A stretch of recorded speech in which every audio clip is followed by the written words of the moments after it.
I haven't seen anything to tell me that Geno Smith, and when the chips are down, can he come from behind? He hasn't been playing out front. So, again, Rex Ryan, I think, personally, my opinion, if they don't go to the playoffs, all the coaches. Mike, I want you to take a look at something because it begs the question, is Rex too loyal to his guy? Because we saw this with Sanchez, but I want you to take a look at this. When you look at the bottom-tier quarterbacks in the league here, Geno Smith is right there, along with E.J. Manuel, along with Chad Henne.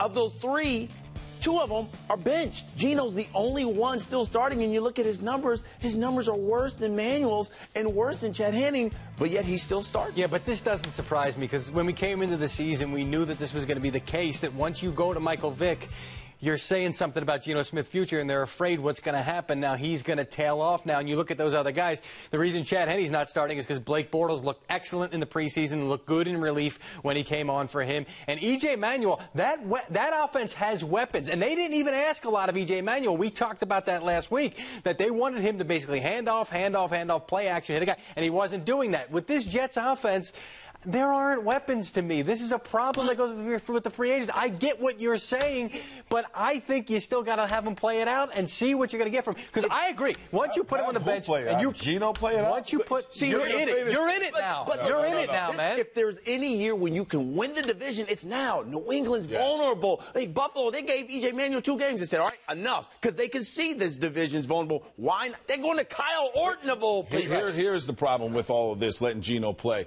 Rex Ryan doesn't have another year. He has another year on his contract officially, but as far as I'm concerned, I don't think John Idzik is looking past this year. If he does not make it to the playoffs, my opinion, I think they're all going to get fired. And he doesn't have the time at 1-3 right now to wait for Geno Smith to play better. Now, he needs to play and win now. This is a game, and as a head coach, you're in the business of winning games. You're not in the business of letting people start to develop and, is he developed far enough, or I think he might be ready, or maybe he will be, and Geno will be. His fate is sealed now with Geno Smith. That I agree with, and I'm surprised that Rex isn't pushing more for that. But from a franchise standpoint and the big picture, I know what they're trying to do. I understand. Okay, I wouldn't do it, but I know what they're trying to do. Let me ask you this question, then, as a standpoint. You're $20 million under the cap, and you have Allen at one corner and you have Walls at another corner.